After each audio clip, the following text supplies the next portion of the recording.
ایک مرتبہ سورہ فاتحہ پڑھ لیں. بسم اللہ الرحمن الرحیم الحمد للہ رب العالمین الرحمن الرحیم مالک.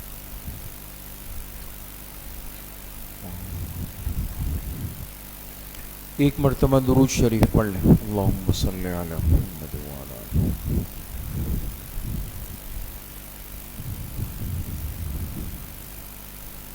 ایک مرتبہ سورہ علم نشرح پڑھ لیں. بسم اللہ الرحمن الرحیم علم نشرح لک صدرک ووضعنا عنک وزرک الذی انقض ظہرک ورفعنا لک ذکرک فإن مع العسر یسرا إن مع العسر یسرا فإذا فرغت فانصب إلی ربک. ایک مرتبہ سورہ اخلاص پڑھ لیں. بسم اللہ الرحمن الرحیم قل هو اللہ احد اللہ الصمد لم یلد ولم یولد.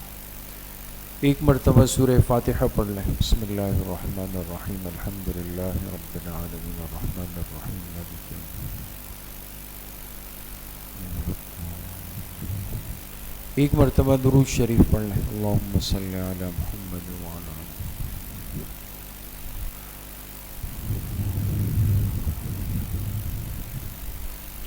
سات مرتبہ پڑھیں. اللہم یا قاضی الحاجات اللہم یا قاضی الحاجات.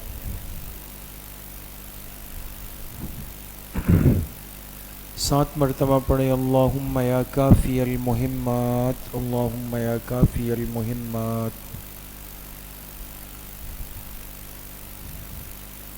سات مرتبہ پڑھیں. اللہم یا دافع البلیات اللہم یا دافع البلیات.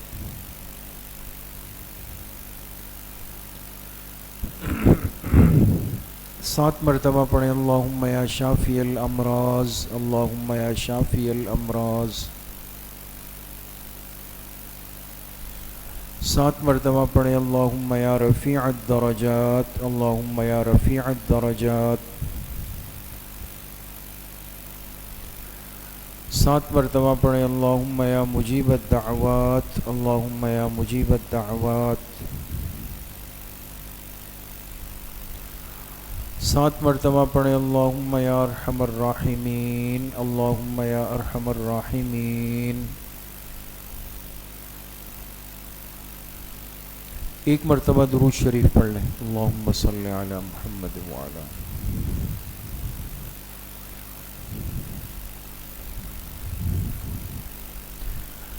تین مرتبہ پڑھیں. حسبنا اللہ ونعم الوکیل حسبنا اللہ ونعم الوکیل. ایک مرتبہ درود شریف پڑھ لیں. اللہم صلی علی محمد وعلی آلہ.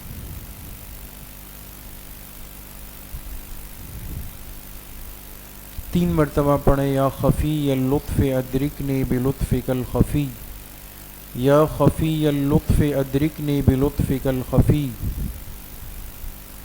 ایک مرتبہ درود شریف پڑھ لیں. اللہم صلی علی محمد وعلی آلہ.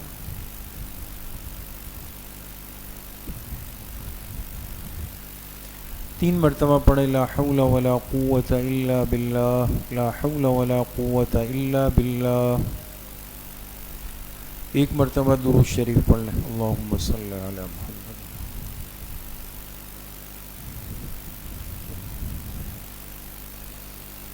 تین مرتبہ پڑھیں. ذالک فضل اللہ یؤتیہ من یشاء واللہ ذو فضل علی المؤمنین ذالک فضل اللہ یؤتیہ من یشاء واللہ ذو فضل علی المؤمنین. ایک مرتبہ درود شریف پڑھ لیں. اللہم صلی علی محمد.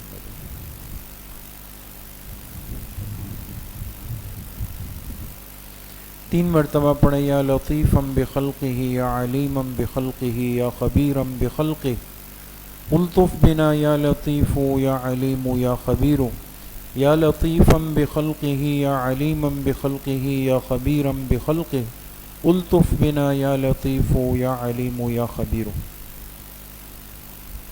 ایک مرتبہ درود شریف پڑھ لیں. اللہم صلی علی محمد.